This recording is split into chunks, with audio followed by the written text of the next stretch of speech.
అందరికీ నమస్కారం. ఈరోజు తెలుగు ప్రజలకి, ముఖ్యంగా ఆంధ్ర ప్రజలకి ఒక తీరని బాధాకరమైన రోజు. ఎందుకంటే నేటితో హైదరాబాద్తో మన ఆంధ్ర ప్రజలకి పూర్తిగా శాశ్వతంగా బంధం తెగిపోయే రోజని చెప్పడానికి చాలా బాధగా ఉంది. ఆంధ్రప్రదేశ్ ఏర్పడిన తర్వాత మనందరికీ రాజధానిగా హైదరాబాదు ఉండడం జరిగింది. ఆ తర్వాత కేసీఆర్ అనే ఒక స్వార్థపూర్తి నాయకుడి వల్ల, అతని యొక్క దొంగ ఉద్యమాల వల్ల, అప్పటి కాంగ్రెస్ అధిష్టానం అనాలోచిత నిర్ణయం వల్ల బంగారం లాంటి ఆంధ్రప్రదేశ్ విడిపోయి ఈరోజు అప్పుల పాలైంది. ఒక ఆంధ్రప్రదేశ్ కాదు, ఆంధ్రప్రదేశ్ విడిపోయిన తర్వాత ఎవరు బాగుపడ్డారంటే కేవలం కేసీఆర్, అతని కుటుంబ సభ్యులు మాత్రమే బాగుపడ్డారు.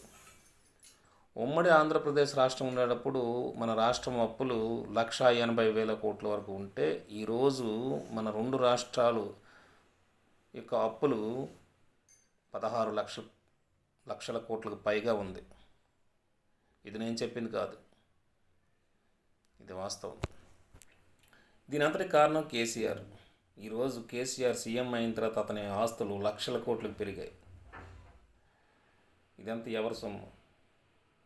తెలంగాణ కోసం ఉద్యమాలు చేసినటువంటి 1,200 మంది విద్యార్థులు ఆత్మబలిదానం చేసుకుంటే వాళ్ళ యొక్క సమాధుల మీద తెలంగాణ ఏర్పాటు చేసినటువంటి కేసీఆర్ ఒక్క ఆత్మ బలిదానం చేసుకున్న విద్యార్థి కుటుంబానికైనా ఉద్యోగం ఇచ్చారా? ఎంతోమంది త్యాగాలు చేశారు, ఎంతోమంది ఉద్యమ నాయకులు. ఒక్క ఉద్యమ నాయకుడికైనా రాజకీయంగా భిక్ష పెట్టారా? ఆర్థికంగా సహాయం చేశారా? ఎంతోమంది నిరుద్యోగులు రోడ్ల మీదకి వచ్చారు. వీళ్ళందరి యొక్క ఆశలను నట్టేట ముంచి తను మాత్రమే కోట్లకు పడగలెత్తారు. జలసారాయిల్ల సమాజం మీద విరుచుకుపడ్డారు. సరే, ఇదంతా జరిగిపోయింది.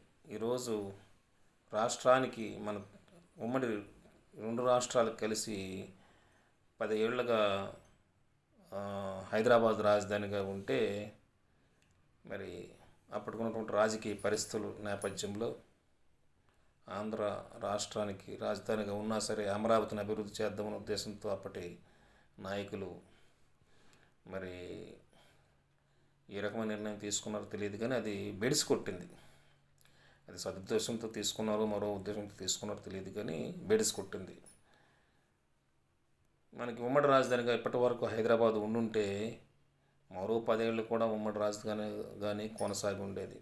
అందులో ఈ విషయంలో తిరగలేదు.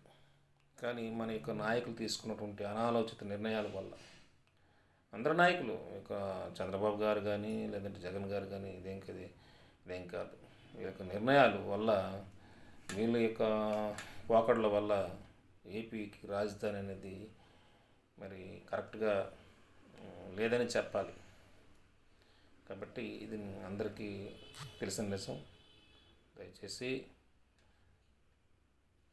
ఏపీకి రాజధానిగా హైదరాబాద్ ఉండాలనే సంకల్పం, అలాగే విడిపోయి నష్టపోయాం. ఏదో అభివృద్ధి చెందుతాం అనుకున్నాం, కానీ విడిపోయి నష్టపోయాం. కాబట్టి వీలైనంత వరకు కలిపి ఉంచాలని రాష్ట్రాన్ని నా యొక్క డిమాండ్. అలాగే ఒకవేళ మీకు పదవులే కావాలనుకుంటే పదవులు వాటాలు వేసుకోండి. ఎలాగంటే సీఎం పదవి అనుకోండి, ఏపీ ఆంధ్ర ప్రాంతానికి చెందినటువంటి నాయకుడు ఒక 2.5 సంవత్సరాలు సీఎంగా ఉంటూ, తెలంగాణ ప్రాంతానికి సంబంధించిన నాయకుడు 2.5 సీఎంగా ఉండండి. మీ యొక్క రాజకీయ పదవులు మీరు పంచుకోండి. కానీ బంగారం లాంటి ఆంధ్రప్రదేశ్ని విడగొట్టి ఏం సాధించాం? అప్పులు సాధించాం, ధరలు పెరిగిపోయాయి, సామాన్యులకు చాలా ఇబ్బందులు కలుగుతున్నాయి. అన్నిటి మీద ధరలు పెంచారు. చివరికి ఇసుక, మట్టి, మందు, కరెంటు బిల్లు, ఒకటి కాదు, నిత్యావసర సరుకులు అన్ని ధరలు పెరిగిపోతున్నాయి, ఇంకా పెరిగిపోతాయి. కాబట్టి ఇవన్నీ కంట్రోల్ కావాలంటే ఖచ్చితంగా మళ్ళీ మనం కలిసిపోవాలి. మీకు రాజకీయ పదవులను ప్రతి 2.5 సంవత్సరాలకు మారే విధంగా పంచుకోండి. ఆంధ్ర తెలంగాణ ప్రాంతంలో ఉన్నటువంటి ప్రజలను కాపాడండి, ఆస్తులను కాపాడండి. ఆత్మగౌరవాన్ని కాపాడండి. Thank you.